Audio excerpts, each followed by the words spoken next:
Last weekend, I was at WonderCon, and on Saturday morning, my friend Kabir was like, yo, we're going to the DC panel all nice and early, and I was like, alright. So we waited in line super early. Well, for me it felt like super early since I fell asleep like 4 or 5 hours before that. It was a DC Rebirth panel, to be more specific, the huge company-wide relaunch, rebranding they're doing. And I'm a huge DC nut, so I'm really excited about this panel. And me and Kabir were 3 rows behind the stage. It was awesome.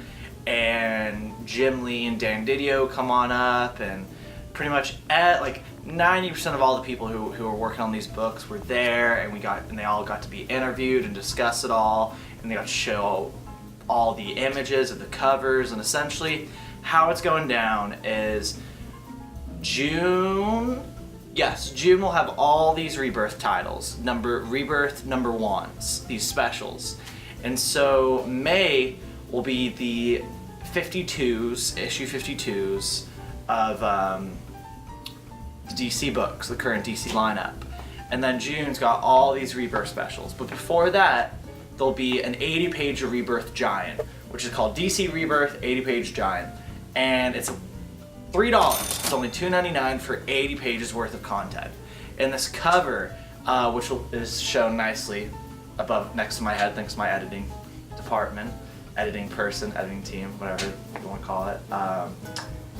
It's this weird, godlike, mysterious hand touching out to the entire DC universe.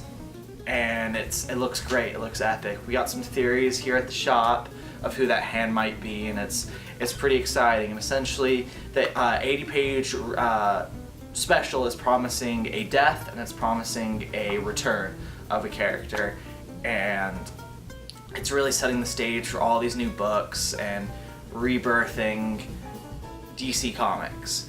And so the next month we'll have all these titles, all these DC Rebirth number 1 specials, and I'm extremely enthusiastic about it. At the end of the panel, you got this signed print of Jim Lee designing some character costumes, and he signed it. And so one thing that's really prominent about the Rebirth special, which I'm excited about, is Damian Wayne is in at least 4 or 5 books.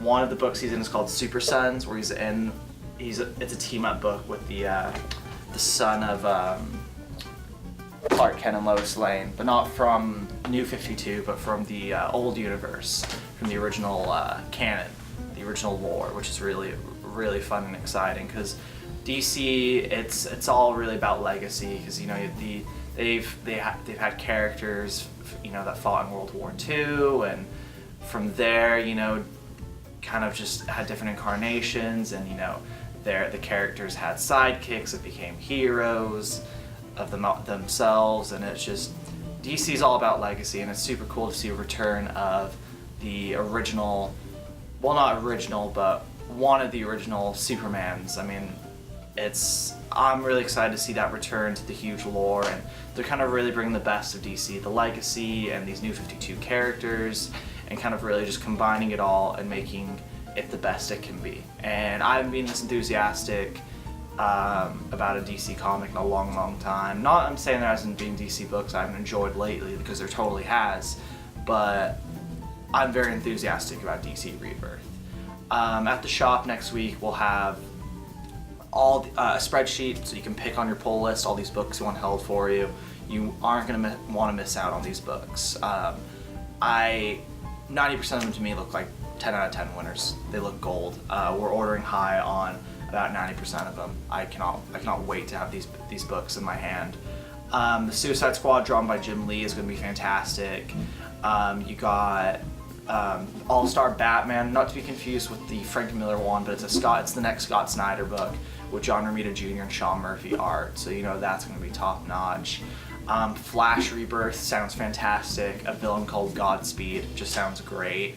Green Lantern, there's a few Green Lantern titles, and one of them is like a buddy cop book with Simon Baz and the gal who stole the power ring, or was given the power ring from the Justice League art from a few months ago. And that sounds fantastic, that book. Justice League sounds awesome. That one is drawn by Tony Daniel, who's a hell of an artist.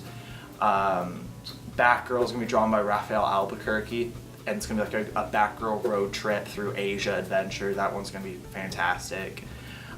There's a Superman book where it's essentially what a Clark Kent, but in China. It's a Chinese Superman, and I think it's going to be a really interesting take on the character of Superman, and I'm really excited for that one. There's a Superman book where it's Lex Luthor wearing the symbol, so that one looks really intriguing. There's a Superwoman book that we know nothing about of who she is, so I'm really digging the mystery on that. Teen Titans is, like I said in the beginning, with Damian. It's a Damian Wayne book, so that's going to be really cool. The art on that one looks pretty top-notch, so I'm pretty excited for that. Wonder Woman is written by the great Greg Rucka, so it's nice to see him return. And one thing about all these books is that they are twice a month, and I'm really excited to get quality books twice a month in this store. And with Wonder Woman, what's really interesting is the odd and even numbers will be a different story. One will be like Wonder Woman Year One, and one will be like current Wonder Woman. And I think that concept's really interesting, and I cannot wait to get that in my hands. The core Batman books written by Tom King, who just wrapping up Grayson. That book's gonna be really awesome. Really, all these DC books. I'm very enthused. The 80-page giant comes out in May. We will have a checklist for all these books here in the store coming up, and I cannot wait to just check out all these great DC Rebirth books. Thanks. And if you enjoyed me rambling on about comics and you want to watch more of it, right here's where you click. And if you want to subscribe, follow my awkward dinosaur arm right here. Press that subscribe button. Will you be our 100th subscriber, our 200th subscriber? Only one way to find out. Click that button. Thanks.